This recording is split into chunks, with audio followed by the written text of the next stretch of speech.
The female bodyguard had barely started her new job when she married a tycoon 40 years her senior. Unexpectedly, the tycoon met a bizarre death at home the very next day. She thus became the legitimate heir to his vast fortune. Facing the tycoon's formidable children, Lisa displayed remarkable composure, declaring she would henceforth be their mother. It turns out that the day after Lisa joined the company, the plutocrats suddenly proposed to Lisa. It's not love he's after, but to prevent his non-biological children from inheriting his fortune. If Lisa became the tycoon's wife, her inheritance rights would supersede all others. It was precisely for this reason that his biological daughter had been murdered. Thus, he intended to use Lisa as bait to force Anna into action once more. Upon hearing this, Lisa immediately refused. She planned to pack her things and leave, but received a call from her mother demanding money. In a fit of rage, she returned to the tycoon's side and agreed to marry him. Before the wedding, the tycoon instructed his solicitor David to draft a contract. Its terms stipulated that 3 months after the tycoon's death, the conglomerate would hold elections for a new leader. At that time, Lisa must cast the decisive vote at the assembly to utterly crush Anna and Jack. Only by fulfilling these conditions could Lisa inherit the tycoon's entire fortune. However,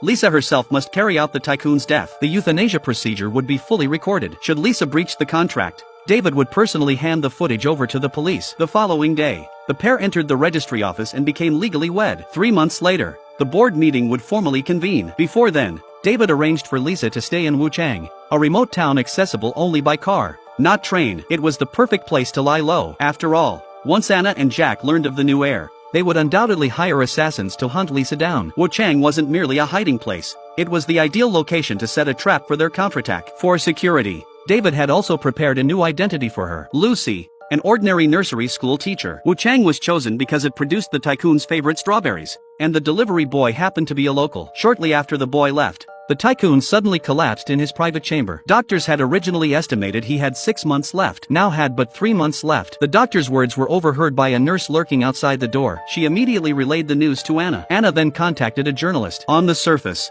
it was to seek recommendations for renowned doctors, but in reality, it was a deliberate leak about the tycoon's impending demise. After a night of anguish, the tycoon decided to hasten his euthanasia. Yet just before the procedure, he suddenly expressed a desire for a bowl of instant noodles. As Lisa descended the stairs, he silently activated a video recorder and drew a pistol, aiming it at himself. Yet just as Lisa prepared to bring in the freshly cooked noodles, a gunshot rang out. No one knew why he had abruptly altered his plan. He did not follow the planned euthanasia procedure. Instead, he chose another method to end his life. The tycoon's sudden demise proved not a blow to Anna and Jack, but rather an early glimpse of inheritance prospects. They had already begun fantasizing about future power and wealth. Just then, David arrived to reveal a shocking truth. Led by David, they met Lisa and learned she had married the tycoon 3 months prior. Jack instantly recognized the ring on Lisa's finger as his mother's. He started to approach but was stopped by David. Anna immediately halted both men, then walked straight towards Lisa. She intended to intimidate Lisa into backing down, but to their surprise, Lisa showed no fear whatsoever. She calmly seized Anna's hand with a firm grip. That very evening, Anna offered an exorbitant sum to the housekeeper,